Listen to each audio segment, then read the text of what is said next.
This is my Saab 93 1.9 TID. That means it's a diesel.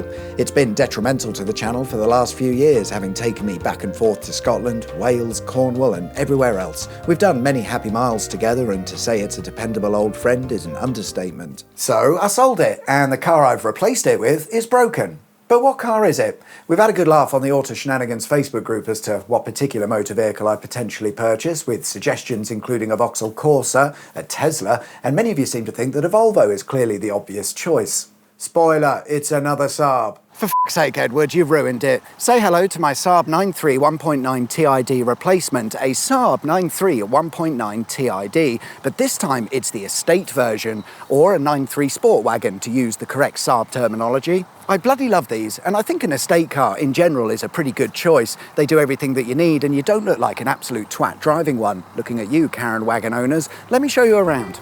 Inside, we've got a full leather interior with sport seats in a colour known as parchment or beige with black accents. Electric windows, heated seats and dual zone climate control will keep you comfortable all year round, and you'll be entertained by a premium 150-watt 7-speaker audio system, including a 3.5mm auxiliary input, and my god, none of this is relevant in 2025. £2,200 is what I paid for this bundle of joy, with around 97,000 miles on the clock. Is that good value? Well, in the last year, the car has had a new clutch fitted, the timing belt and water pump replaced, and a whole host of other bits to keep it in tip-top condition.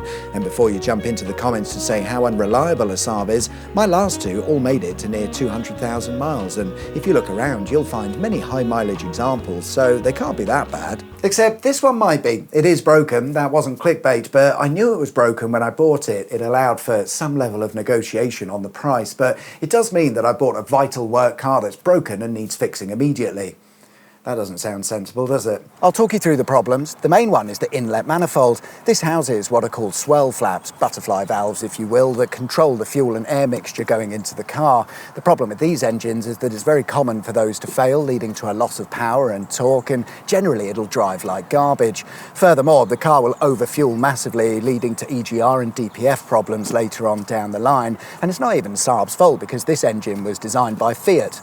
No wonder it broke. The thing is, to replace it is a massive job, and it's often overlooked by owners simply because you're likely to see a repair bill of around £1,000, which on a car like this, to many, is not a job worth doing, because the car will still drive, albeit very badly. However, this ain't my first rodeo, and I've swapped one of these already on my last Saab, so I know what we're dealing with, and I reckon with some help I can get this replaced for an awful lot less than that. Other issues that are minor but still require attention are the wheels and tyres. Take a look. Goodyear, Goodyear, Goodyear, f***ing something else. Mismatching tyres is for idiots, so I shall be replacing all of those with a new set, but look closer at the wheels and it seems some DIY wheel refurbishment has been carried out. I don't know if you can see, but it looks like some of the paint has been brushed on by a 4-year-old, and I suspect that's covering up all kinds of corrosion, so since we need new tyres, it probably makes sense to send these wheels off for a full refurbishment at the same time. The last issue is a boring one. Saabs have a fairly unique setup with their automotive electronics, and basically I have a sticking door lock which leads to the alarm sounding at random.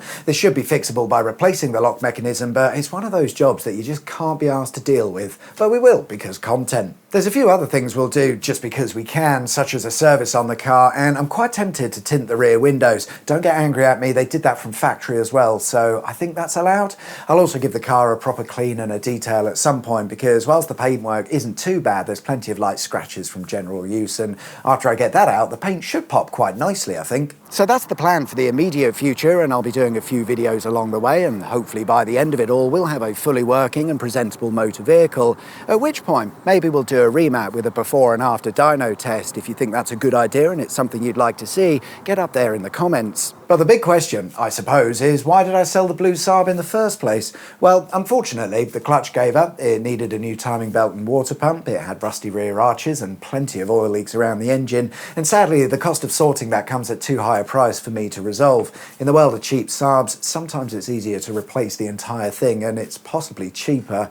And to be honest, I bought the previous saloon car because I couldn't find a sport wagon for the right price at the time, so I've been wanting a sport wagon for a while. Don't be sad though, the car was sold to someone who intends to keep it going for as long as they can, so it's still out there somewhere. And there we are, there's not a lot more to say. For now, I hope you like the new car, and I hope you'll join me on the journey of fixing it up and maybe making a few improvements here and there. But for now, thank you very much for watching. I'll see you guys guys next time. Take care. Bye-bye.